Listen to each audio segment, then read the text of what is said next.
Hello and welcome to YouTube channel HealthQ, the place where my mission is to motivate you to look at the brighter side of the health. Do you know what is the most common question that people ask me that's related to Bell's palsy? And that is, ma'am, shall I continue taking electrical stimulation or not? So, in today's video, I'm going to answer that particular question. How much good it is to take electrical stimulation, when you should take it, when you should not take it, and why you should not take it. So all of these I'm going to clarify in today's video. So if you are interested in knowing about it, make sure to watch this video till the end. Let's begin. Electrical stimulation is one of the most popular modality used in the management of Bell's palsy. Anytime if you suffer from Bell's palsy, the first prescription that you will get from your doctor or else your therapist would be about electrical stimulation. Electrical stimulation, how effective it is and when it should be taken, when it should not be taken. In order to understand that, you should first know what exactly electrical stimulation does. Now, the function of the facial nerve itself is to provide electrical impulses to the facial muscles, due to which these muscles are able to move and is having its tone. Due to facial nerve injury following Bell's palsy, what happens is this nerve is unable to provide these electrical impulses, due to which you see paralysis on the face. Electrical stimulation kind of mimics this electrical impulses which are coming from facial nerve. By electrical nerve stimulation basically mimics the electrical impulses that are coming from the facial nerve, and thus helps in preventing the lack of muscle tone, as well as also prevents muscle spasm which happens due to lack of mobility. And another thing, what electrical stimulation does is it kinds of gives an internal feedback to the muscles that this is how you need to move. But at the same time, if we look at the properties of the facial muscle do not have any kind of proprioceptors which are usually present in other muscles. Secondly, the extensibility of the facial muscle is really good, and that's why the facial muscle can maintain its viability for a long period of time. Hence, the ability of the facial muscle to maintain its tone is much more better compared to other nerves, and that's why it's okay if we don't take electrical stimulation for a long period of time. Electrical stimulation is beneficial only to the point when there is no electrical impulses coming on the facial muscles. This is usually prominent in the first phase, or is the flaccid phase of facial paralysis. The moment the facial nerve starts sending electrical impulses, that is the sign of healing. That means you need to stop electrical stimulation absolutely. If in case you feel that some area of the face have started getting sensation or else impulses, you can stop taking electrical stimulation at those points, and the places where you feel still the movement has not come, or as there is no electrical impulses coming to that area, at those areas you can continue taking electrical stimulation, that too for a few period of time.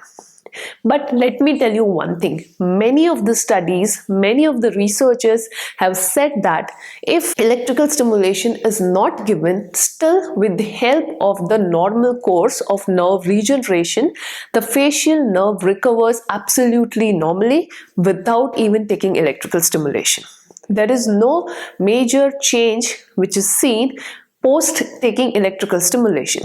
However, there is some contradiction in researches seen, where some studies says that initially it is good to take electrical stimulation, and some studies says that it is not actually required. The normal course of recovery is possible without taking electrical stimulation also. But most of the studies have very clearly shown that there is no need of electrical stimulation once the nerve starts showing the sign of recovery, or else the nerve starts sending electrical signals back. What happens is, if you tend to continue your electrical stimulation for a long period of time, the nerve gets overstimulated. This overstimulation leads to increase in muscle tone. It leads to increase in spasm, and twitching on the facial muscle, which is also called in sometimes synkinesis.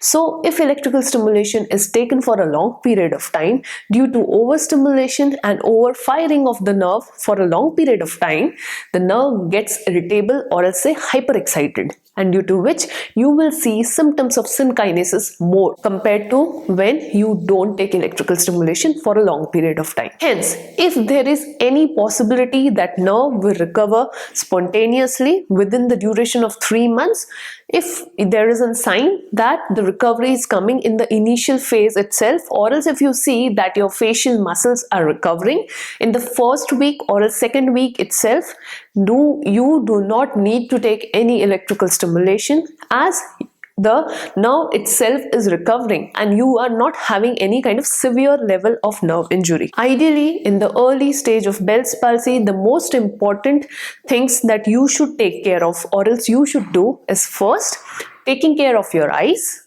and second is doing facial massage. Eye protection is very important in the first stage of Bell's palsy, as since your eyes are not blinking in the same speed as it used to, and there is also incomplete closure of the eyes, there are high chances of your eyes to get dry, get irritable and infected, which can lead to further complications in future. Hence, the first and the most important job of yours in the early phase of Bell's palsy is taking care of your eyes. Do not worry about your facial movement. As the course improves, as your nerve gradually recovers, your movements will also start coming back. Do not make the mistake of doing mass movement or else forcing your facial muscles to do exercises which they are just not able to do.